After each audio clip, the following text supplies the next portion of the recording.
Hi అండి అందరికీ. ఇది సండే మినీ బ్లాగ్ అనమాట.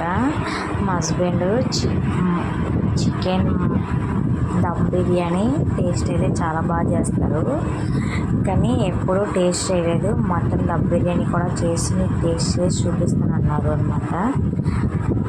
ముందుగా పసుపు వేసుకొని క్లీన్ చేసుకోవాలన్నమాట. మటన్ వాడు ముక్కలు సరిగ్గా కట్ చేయలేదని చెప్పేసి మేము లైట్గా కట్ చేసుకున్నాం అనమాట.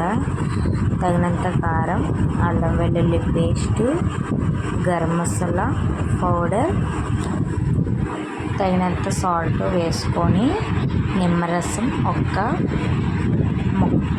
నిమ్మరసం వేసుకొని బాగా కలుపుకోవాలన్నమాట. చూడండి మా హస్బెండ్ అంత సీరియస్గా కలుపుతున్నారా. ఇది బాగా కలిసిన తర్వాత 1 కప్పు పెరుగు వేసుకోవాలన్నమాట. 1 కప్పు పెరుగు వేసుకొని బాగా కలుపుకోవాలి. అరగంట సేపు పక్కన పెట్టుకోవాలండి.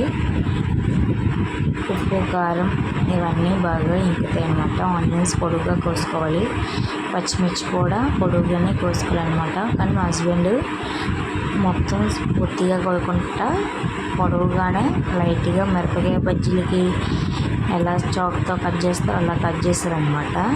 తగినంత ఆయిల్ పోసుకొని జీలకర్ర 1 స్పూన్ వేసుకొని ఫ్రై చేస్తారు. నెక్స్ట్ ఆనియన్స్, పచ్చిమిర్చి ఫ్రై చేశారనమాట. అరగంట సేపు బియ్యం నానబెట్టుకున్నాము. బాస్మతి రైస్ 1 గ్లాసు ఇద్దరికి వస్తుంది అనమాట.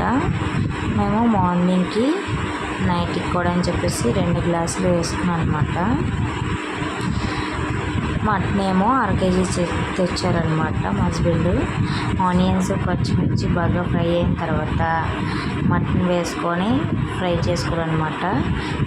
చికెన్లో అయితే వాటర్ వేయక్కర్లేదు, వాటర్ ఉంటుంది అనమాట.